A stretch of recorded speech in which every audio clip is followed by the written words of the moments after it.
ঝটপট 20 মিনিটে প্রেসার কুকারে গরুর মাংসের খিচুড়ি রান্না আজকে আপনাদের সাথে শেয়ার করব। বাসায় যখন হঠাৎ করে মেহমান চলে আসে তখন এভাবে ঝটপট আপনারা রান্না করে মেহমানদের খাওয়াতে পারেন। আশা করছি আপনাদের রেসিপিটি অনেক অনেক ভালো লাগবে। গরুর মাংসের খিচুড়ি রান্না করার জন্য আমি এখানে পরিমাণ মতো গরুর মাংসকে ঠিক এভাবে কেটে নিয়েছি ছোট ছোট করে, আপনারা চাইলে বড় করেও কাটতে পারেন।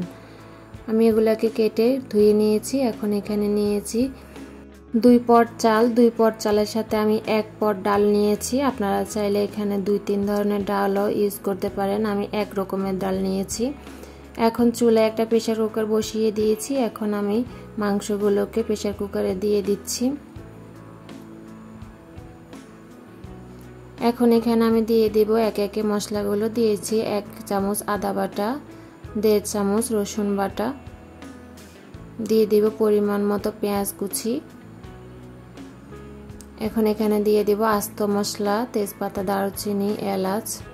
দিয়ে দিব 1.5 চামচ লাল মরিচের গুঁড়া, 1 চামচ হলুদের গুঁড়া, 1 চামচ গরম মশলার গুঁড়া, 1 চামচ জিরার গুঁড়া।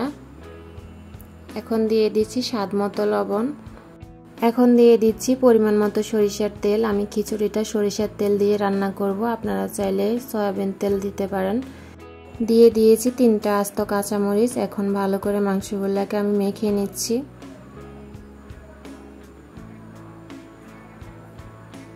ভালো করে মেখে আমি এখন ঢাকনাটা লাগিয়ে দিব। একদম পুরোপুরি লাগাবো না, ঢাকনা দিয়ে ঢেকে আমি চুলাটা ধরিয়ে দিয়েছি। এখন ভালো করে নেড়ে চেড়ে কষিয়ে নিচ্ছি মাংসগুলোকে।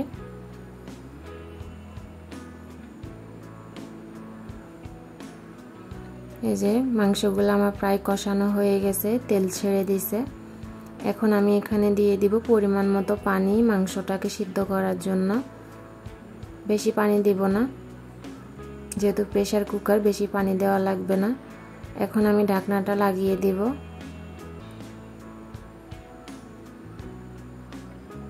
ঢাকনাটা লাগিয়ে আমি এখানে 2 থেকে 3টা সিটি দিয়েছি। 3টা সিটি দিয়ে আমি ঢাকনাটা খুলে নিয়েছি। এই পর্যায়ে মাংসটা একদমই সিদ্ধ হয়ে গেছে। এখন আমি মাংসের সাথে দিয়ে দেব ধুয়ে রাখা চাল আর ডাল। আমি ডাল আর চাল আগে থেকে ভালো করে ধুয়ে রেখেছি। এখন আমি আস্তে আস্তে দিয়ে দিচ্ছি মাংসের সাথে। দেওয়া হয়ে গেলে এখন আমি মাংসের সাথে ভালো করে মিশিয়ে নিচ্ছি।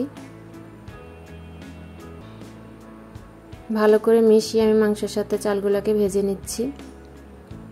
অবশ্যই চালগুলোকে মাংসের সাথে ভালো করে কষাতে হবে। ভালো করে কষানো হয়ে গেলে আমি এখানে দিয়ে দিব পরিমাণ মতো ফুটন্ত গরম পানি। অবশ্যই গরম পানিটা দেওয়ার চেষ্টা করবেন, তাহলে পারফেক্ট হবে খিচুড়ি রান্নাটা। এখন ভালো করে পানির সাথে নেড়েচেড়ে মিশিয়ে নিচ্ছি।